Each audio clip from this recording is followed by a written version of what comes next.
What if the law of attraction was always working, just not in your favor? What if the reason your life feels like a prison is because your subconscious keeps handing the warden the keys? What if all this time your reality wasn't cursed? It was obedient. You've been manifesting your whole life. Every breakdown, every loss, every betrayal, not by choice, but by unconscious repetition. You are powerful, but that power has been turned against you, not by fate, by fear. And it's time you stop playing victim to your own mind. Part 1. The silent architect of your reality. You've been lied to. They told you you had to try to manifest, that you had to learn how to attract abundance. They made it sound like some secret art you had to earn, some elusive power locked behind perfect habits or guru status. But the truth is darker.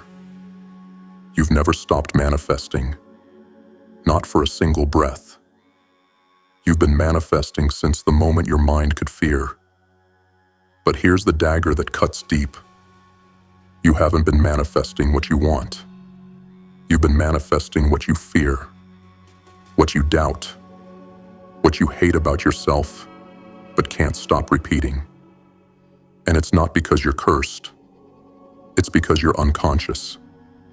You are sleepwalking through creation, dreaming of nightmares, while the universe takes notes and obeys your internal commands. You wake up with dread in your gut.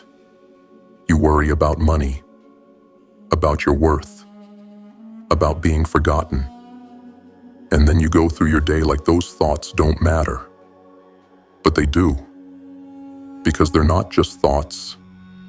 They are blueprints. And your subconscious mind is the architect. It hears every self-deprecating joke, every "I'm not enough," every "why does this always happen to me?" And it doesn't argue. It doesn't challenge you. It builds, brick by brick, scene by scene.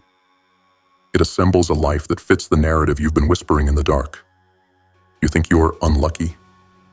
Your subconscious says, "Understood. Let's create more misfortune." You think you're not worthy of love? It says, "Got it. Let's repel connection, sabotage intimacy, and settle for less." You fear failure? The mind replies, "Then let's avoid risk, numb the ambition, and recreate just enough chaos to keep you safe in your smallness." It doesn't punish. It provides, not based on what you say you want, but based on what you expect, deep beneath the surface. You have to understand, the subconscious does not operate in logic. It works through emotion, through repetition, through belief. It sees no difference between a dream and a disaster, only patterns. And your patterns are the prayers it answers. So when you keep thinking, "Life is hard, I can't win, no one understands me," that's a mantra. That's a chant. That's an invocation. And life bends to the weight of that conviction. Not because you're weak, but because you're powerful in the wrong direction. You've been given divine machinery, but it's rusting under the control of your wounds. You are broadcasting your fears like radio waves. And the universe, neutral and obedient, sends you what matches the signal. Let that sink in. You are not the victim of random circumstance. You are the author of recurring chaos. You say you want peace, but you rehearse war in your mind daily. You say you want success, but you cling to failure like it's your security blanket. And the world mirrors you, because it always has, because it always will. You don't attract what you fantasize about once a week. You attract what you believe in the dark, what you rehearse when no one is watching, what you whisper to yourself when life breaks you open. And until you face this truth, You will keep wondering why your reality feels like a punishment. You'll keep chasing new environments, new relationships, new identities, and all of them will eventually rot into the same patterns as before. Because your subconscious doesn't follow you. It drags you. It drags the old story, the old doubts, the old fears into every new chapter. It is the architect, and it builds based on the code you've written with your emotions. Until you change that code, nothing changes for long. So here's the wake-up call. You're not cursed, you're consistent. And if your life looks like hell, then it's time to ask yourself, what have I been loyal to in my thoughts? Because your subconscious mind isn't malicious. It's faithful, too faithful. It will never stop building what you feed it, even if it kills you slowly. This is not hopeless. This is power. Because if your subconscious can create suffering with such accuracy, then imagine what it could build with clarity, with intention, with unshakable faith. But you'll never know what's possible until you stop letting the silent architect build from the blueprints of your pain. Part 2. You are the ritual. Forget the incense. Forget the crystals. Forget the perfect morning routine that you think will somehow manifest miracles into your life. Because none of that matters. If you haven't understood this one brutal truth, you are the ritual. You are the living, breathing altar where your future is summoned or slaughtered. Every word you speak, every thought you repeat, every emotion you feed is a sacrifice to the future you are building. You don't need a ceremony to manifest hell. You just need to keep reacting the way you always have. With fear, with anger, with hopelessness wrapped in sarcasm. You don't need a dark magician to cast a curse over your life. You do it every time you whisper to yourself, I'll never get out of this. No one ever stays. I'm not good enough. That is the ritual. That is the spell. And it works because you believe it does. You think your biggest enemy is the world. It's not. It's the unconscious repetition you perform every day, as if your pain is sacred, as if your trauma is scripture. You rehearse disaster like it's your religion. You worship your limitations. You speak them, defend them, justify them. You carry them like medals from a war that ended years ago, but you won't stop fighting it. And every time you do, your subconscious takes note. It listens. It adapts. It delivers. Because it doesn't care what's true. It only cares what's repeated. Let me tell you something raw. Your future isn't waiting for some miracle. It's waiting for you to change your ritual. You keep looking for signs. But every complaint is a sign. Every excuse is a ritual. Every time you allow yourself to spiral into the same fear without resistance, you're digging your grave and calling it coping. The universe isn't deaf, it's obedient. And if all you ever feed it is fear, doubt, and self-sabotage, then that's what it will rain down on you. Not because it hates you, but because you trained it to. Now let's go deeper. What do you actually do every day? Not your goals, not your intentions, but your defaults, your emotional patterns, your internal reactions, your assumptions when life presses down on you. Those are your real affirmations. Those are your daily rituals. You think manifestation happens in some quiet moment of meditation? No. It happens when you get triggered and react the same way for the 1,000th time. It happens when you panic scroll through life, feeding yourself distraction instead of discipline. It happens when you let your environment dictate your internal state. instead of training your internal state to command your environment. You are the ritual, not just when you're trying to be, but always. And if you've been living in chaos, it means your rituals have been chaotic.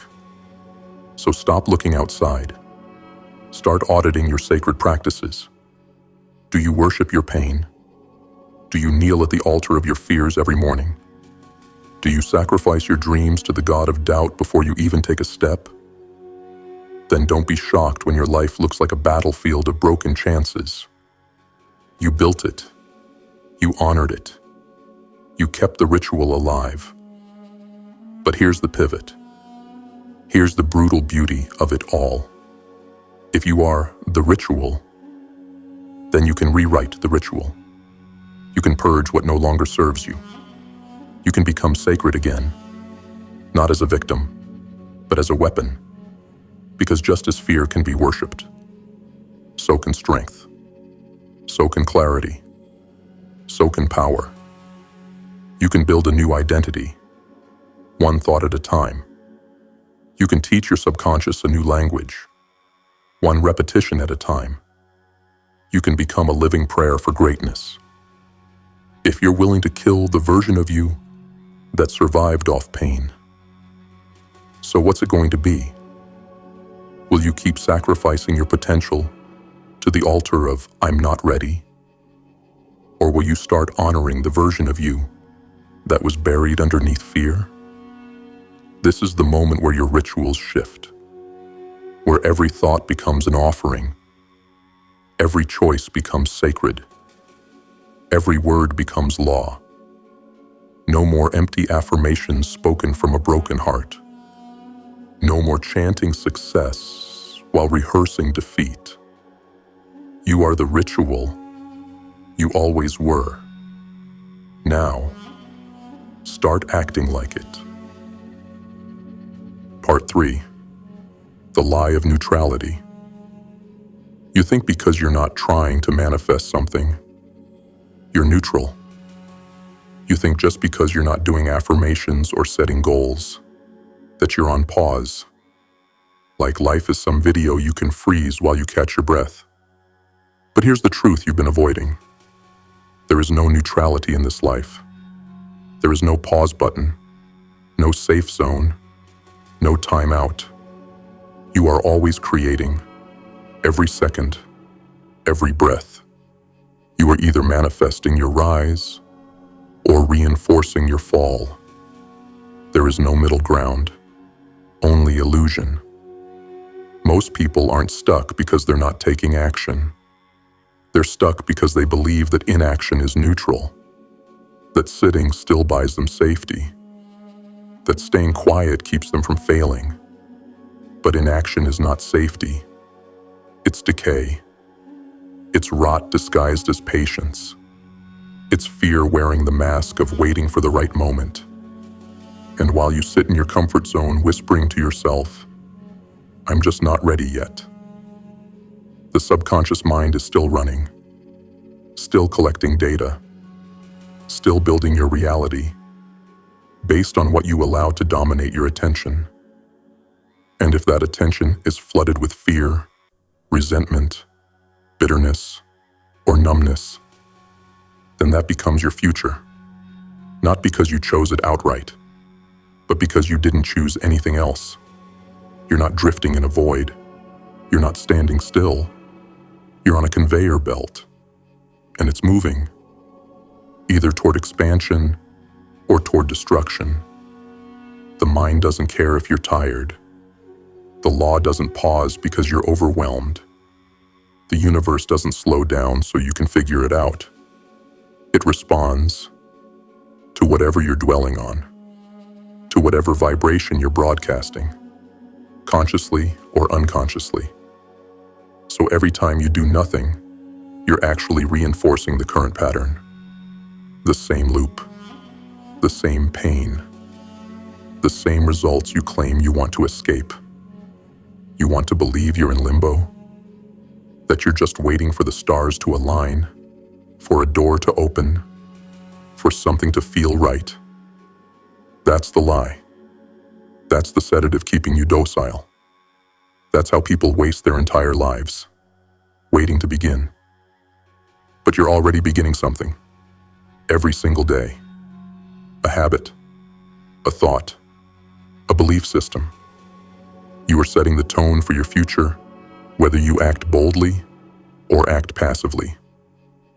The difference is, when you're passive, you're building your future by default.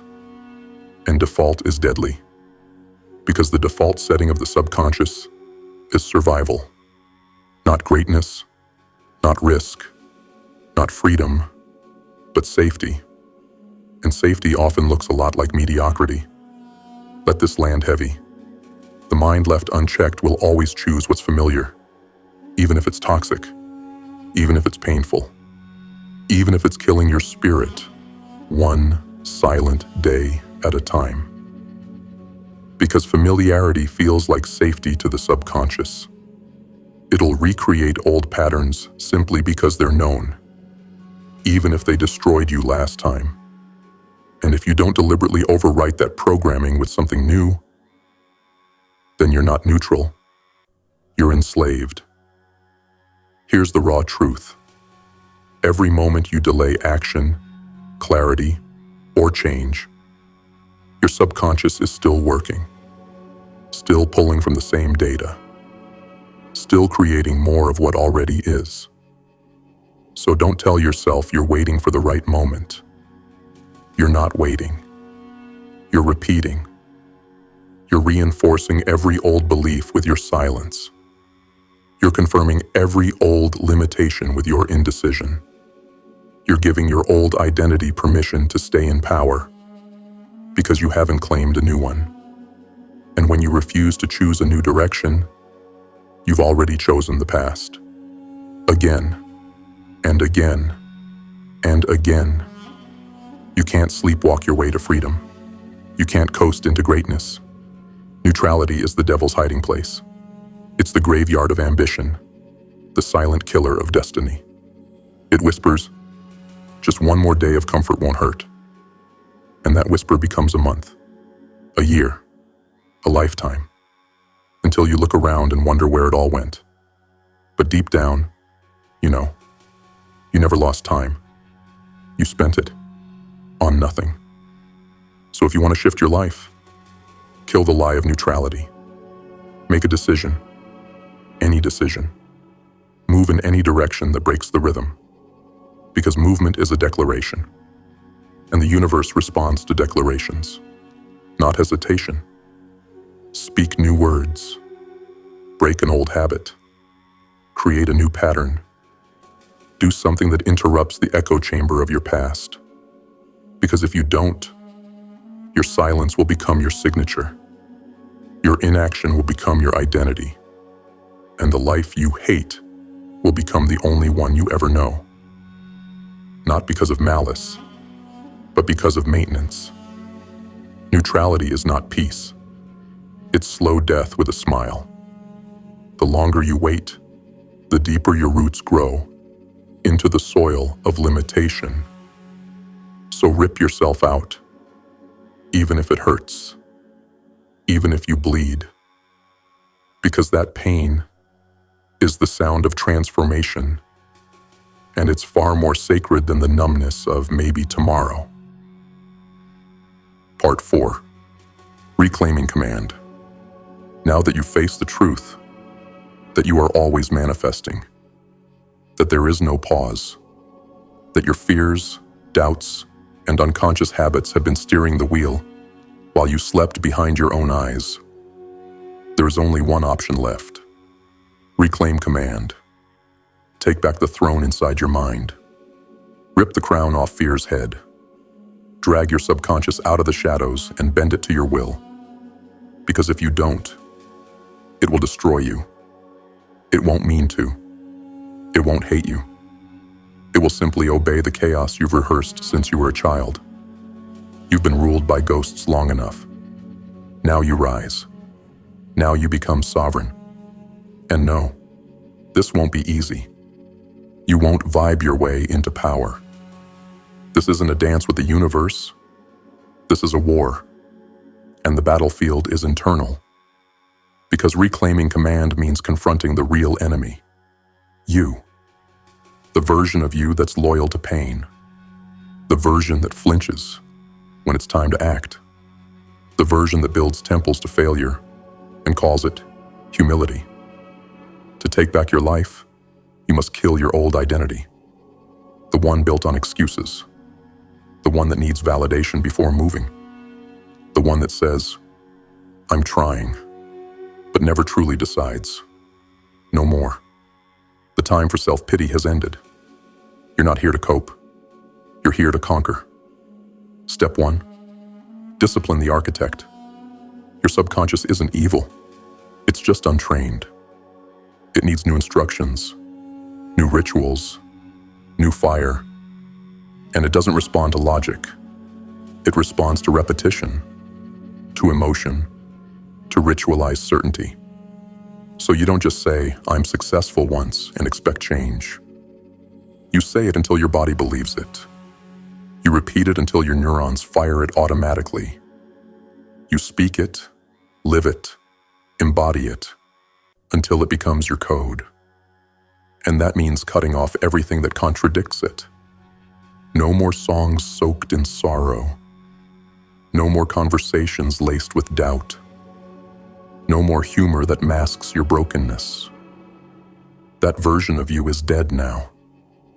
And if it tries to return, you bury it again. Step 2. Weaponize your focus. Whatever you focus on expands.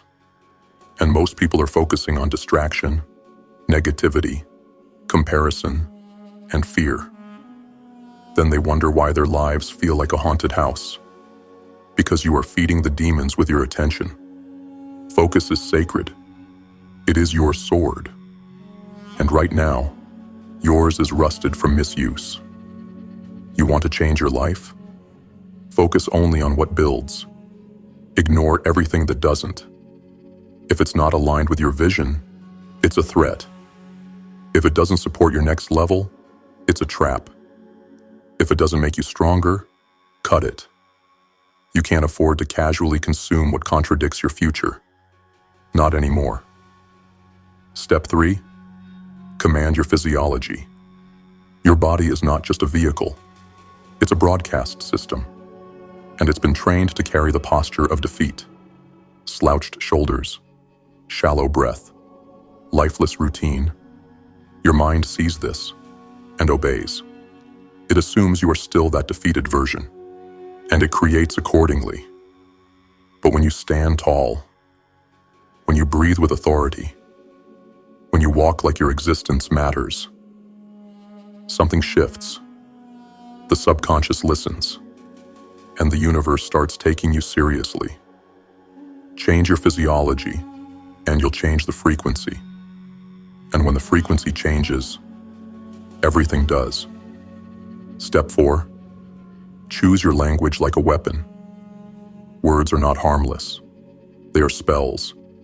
They are instructions. They are blueprints you hand over to the subconscious every time you open your mouth.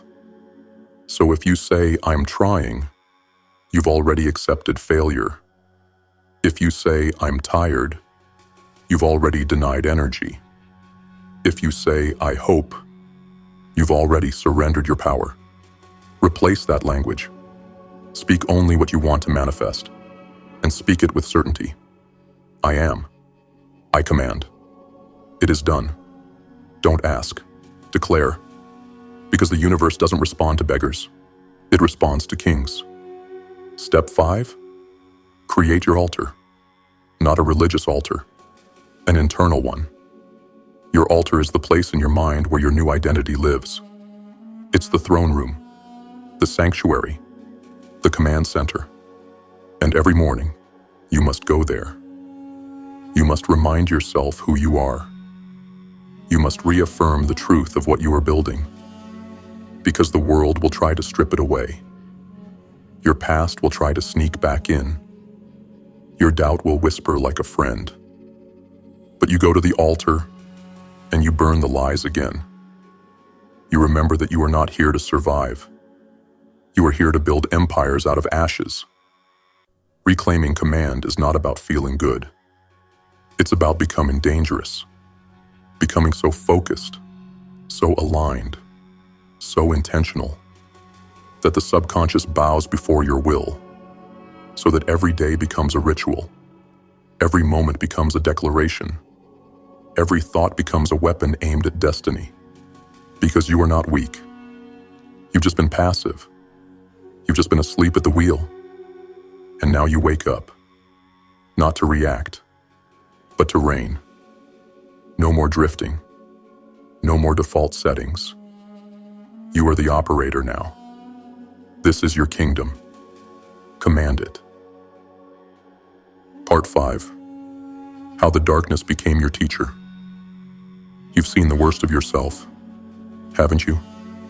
The breakdowns behind closed doors, the missed opportunities, the people you pushed away, the dreams you buried, the chaos you attracted, again and again, and then cursed the sky for it.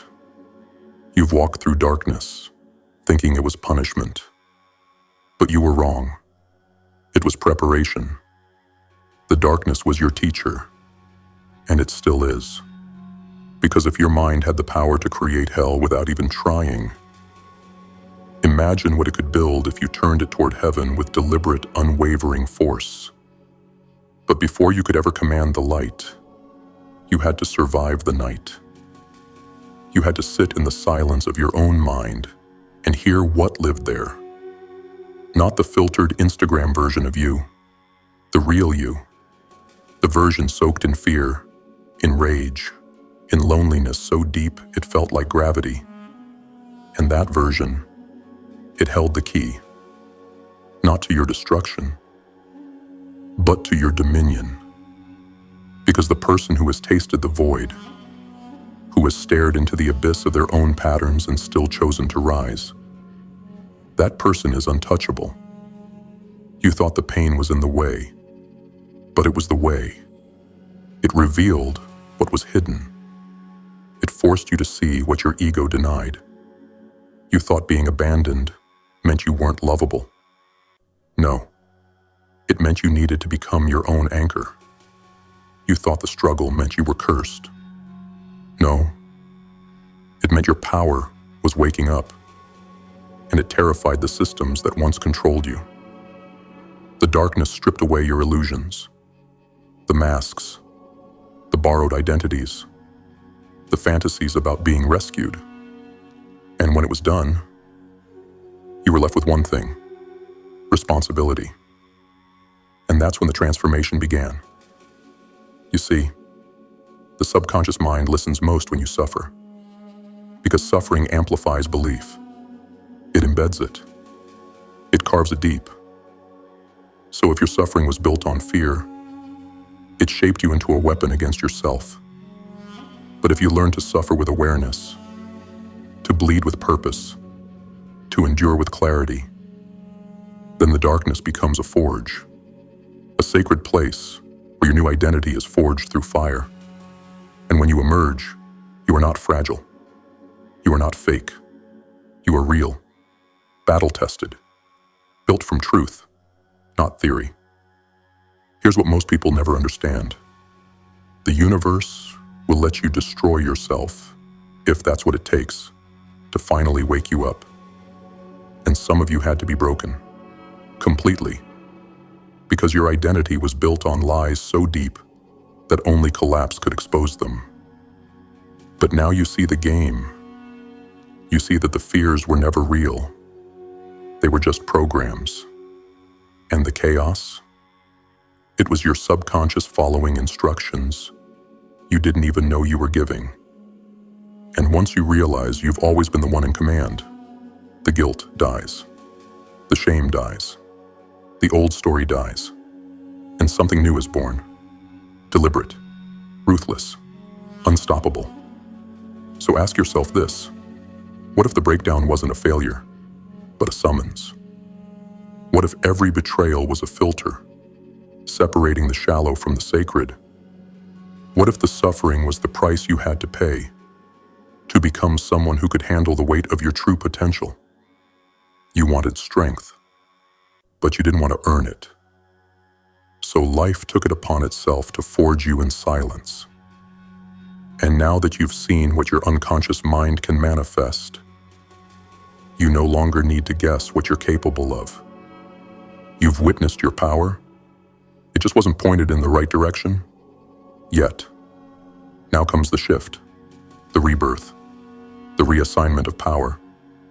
You say, if I created hell from fear, then I will now create heaven from faith. And I don't mean blind hope. I mean certainty. A deep, carved in stone knowing that the same force that once destroyed you now builds for you. You command your thoughts. You monitor your focus. You protect your energy like a fortress. Because now you understand that your mind is the architect of your entire existence. And you will no longer allow it to build from pain. Because here's the truth that few are willing to accept. The darkness didn't break you. It revealed you. It initiated you. It handed you the crown. You just weren't ready to wear it. Until now. You no longer need saving. You no longer seek validation. You remember who you are. And in remembering, you take the throne. This is no longer survival. This is no longer recovery. This is reignition. You don't run from the darkness. You thank it. Because it was the only thing strong enough to show you what lived beneath the lies. Ritual 3. Inner repetition. What are you repeating in silence? What thoughts loop in your head when no one is around? If you don't hijack the loop will hijack you. You must deliberately program your inner dialogue. You must memorize truth. You must forge declarations that slice through the noise of your past. Here's what that might sound like. My future is stronger than my history. I do not negotiate with fear. What I focus on, I become. I am the pattern interrupt. I am the signal of change. I'm not hoping. I'm creating. And you don't say it once. You say it until your soul believes it. Until your subconscious kneels. Ritual 4. Visualize with violence. Soft visualization is for dreamers. You don't daydream. You lock in. You see the life you're building. With detail. With color. With emotion so raw it makes your palms sweat. You picture yourself walking into that office, holding that deal, walking through the front door of the house you own, feeling the weight of the bank account you built from discipline, not luck. You don't wish it happens. You feel it like it's already written. You become it now. Because the subconscious doesn't know the difference between what's real and what's rehearsed. So you rehearse victory until it becomes your instinct. Ritual 5. Nightfall review. Before the day ends, you sit in silence. You review your actions like a general debriefing after battle. Where did I lead? Where did I flinch? Where did fear try to sneak back in? Where did I uphold my new standard? And where did I betray it? Not with shame, with precision. Because every day you let your subconscious run unchecked is a day you reinforce the old. And every day you review your conduct, you reinforce the new command structure. You don't drift asleep in guilt. You seal the day with power. You go to bed as the architect, never the victim. Ritual 6. Eliminate weak triggers. You do an audit of your environment, your home, your music, your content, your circle, and you purge. That song that reminds you of failure, gone. That friend who keeps you small, distance. That habit that numbs you before you've done your work, replaced. This isn't about being perfect. It's about being intentional.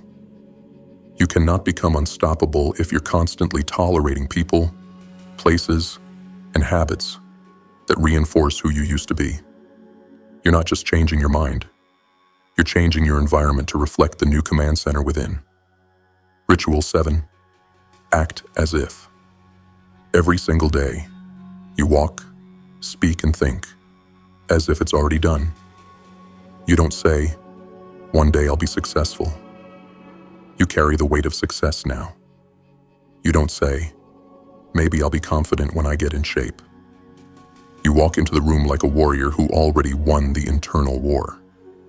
Because manifestation responds to identity, and identity is shaped by ritual. So act like the highest version of you would act. Now. Not when it's convenient. Not when you feel ready. But when it matters most, which is every moment you're breathing. Final words. The new creed. You are no longer a reactor. You are a commander, a conscious creator of your internal empire. And these rituals are not tasks. They are weapons. They are how you rewire the subconscious, how you dominate the invisible, how you make war against the old you until they no longer exist. So from this day forward, your life is the ritual. Your focus is the altar. Your discipline is the prayer. And the world will witness the consequence of your inner conquest. Part 6. Rituals of War. Now that the illusions are dead, now that the old story has burned and the ashes settle at your feet, you are not empty. You are ready. Ready to stop reacting. Ready to stop surrendering to the chaos of your own mind. Ready to declare war on every thought, habit, and influence that kept you chained to the past. Because healing is not enough. Understanding is not enough. Hope is not enough.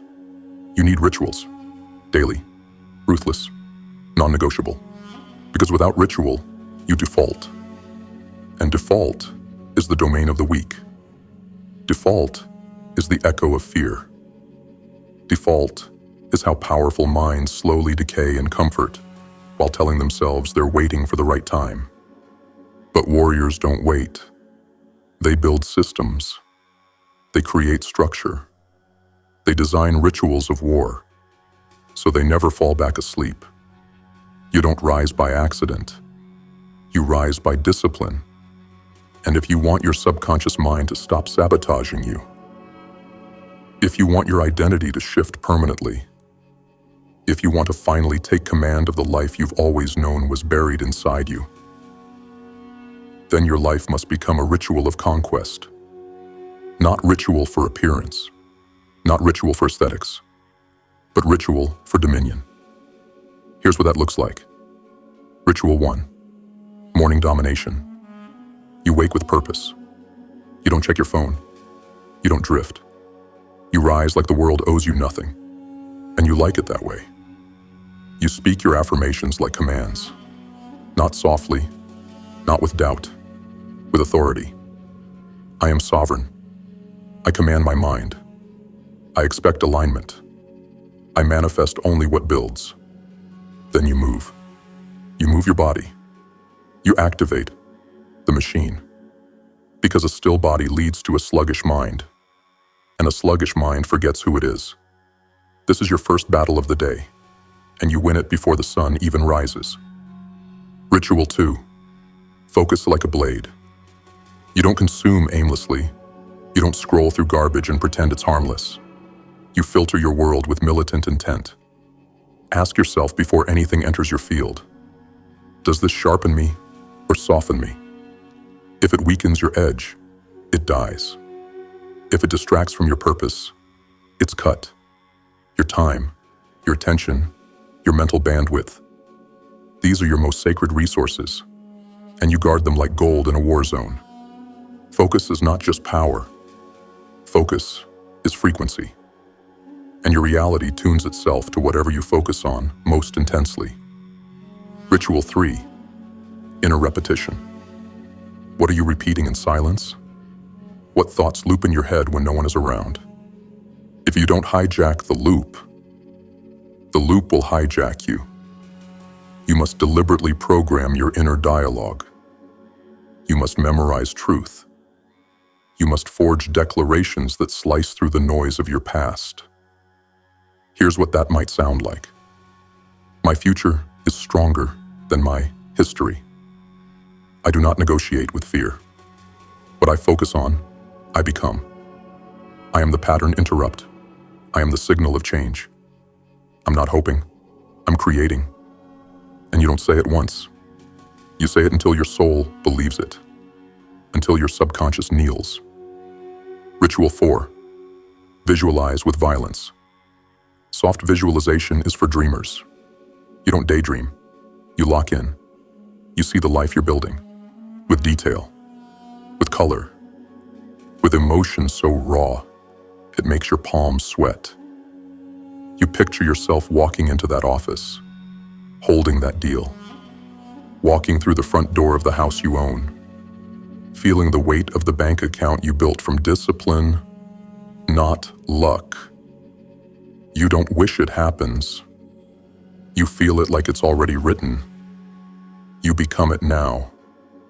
Because the subconscious doesn't know the difference between what's real and what's rehearsed. So you rehearse victory until it becomes your instinct.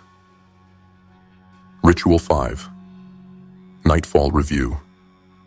Before the day ends, you sit in silence. You review your actions like a general debriefing after battle. Where did I lead? Where did I flinch? Where did fear try to sneak back in? Where did I uphold my new standard? And where did I betray it? Not with shame, with precision. Because every day you let your subconscious run unchecked is a day you reinforce the old. And every day you review your conduct, you reinforce the new command structure. You don't drift to sleep in guilt. You seal the day with power. You go to bed as the architect, never the victim. Ritual 6. Eliminate weak triggers. You do an audit of your environment, your home, your music, your content, your circle, and you purge. That song that reminds you of failure, gone. That friend who keeps you small, distance. That habit that numbs you before you've done your work, replaced. This isn't about being perfect. It's about being intentional. You cannot become unstoppable if you're constantly tolerating people, places, and habits that reinforce who you used to be. You're not just changing your mind. You're changing your environment to reflect the new command center within. Ritual 7. Act as if. Every single day you walk, speak, and think as if it's already done. You don't say, "One day I'll be successful." You carry the weight of success now. You don't say, "Maybe I'll be confident when I get in shape." You walk into the room like a warrior who already won the internal war. Because manifestation responds to identity, and identity is shaped by ritual. So act like the highest version of you would act. Now, not when it's convenient, not when you feel ready, but when it matters most, which is every moment you're breathing. Final words. The new creed. You are no longer a reactor. You are a commander, a conscious creator of your internal empire. And these rituals are not tasks. They are weapons. They are how you rewire the subconscious, how you dominate the invisible, how you make war against the old you until they no longer exist. So from this day forward, your life is the ritual. Your focus is the altar. Your discipline is the prayer. And the world will witness the consequence of your inner conquest. So now you know. You were never a victim of chance. You've been manifesting all along, not by choice, but by repetition, by fear, by stories you didn't write, but kept retelling. You were the architect. You were the builder. You were the destroyer. And now, you are the redeemer. You've seen the truth. In part 1, you discover that your mind has always been building your life from the blueprints of fear. that every thought, every emotion, every assumption was a command written into the very walls of your reality. In part 2, you saw that you were the ritual, not the crystals, not the affirmations. You, your habits, your reactions, your internal loops. And they've been summoning more of what you hate because you never interrupted them. Part 3 shattered the illusion of safety. There is no neutrality. You're either rising or falling, building or decaying. Every moment you wait is another moment your subconscious feeds the fire of your past. Then came part 4, the battle cry. Reclaim command. You took back the reins. You no longer let your mind drift like a lost dog. You trained it. You declared war on unconscious behavior. And for the first time, you stood as sovereign over your own reality. In part 5, you realized the darkness was never your enemy. It was your mentor. The suffering didn't break you. It revealed you. It stripped away the mask and showed you the raw, scarred, unstoppable core that was waiting underneath.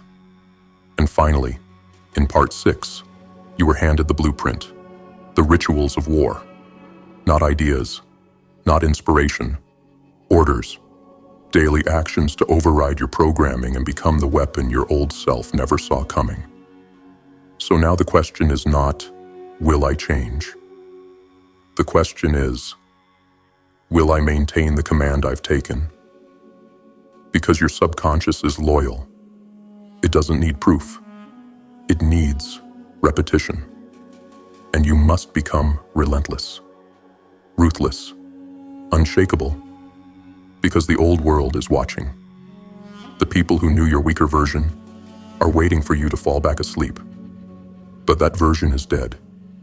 And if it ever rises, you'll kill it again. From this moment forward, your life is not a reaction.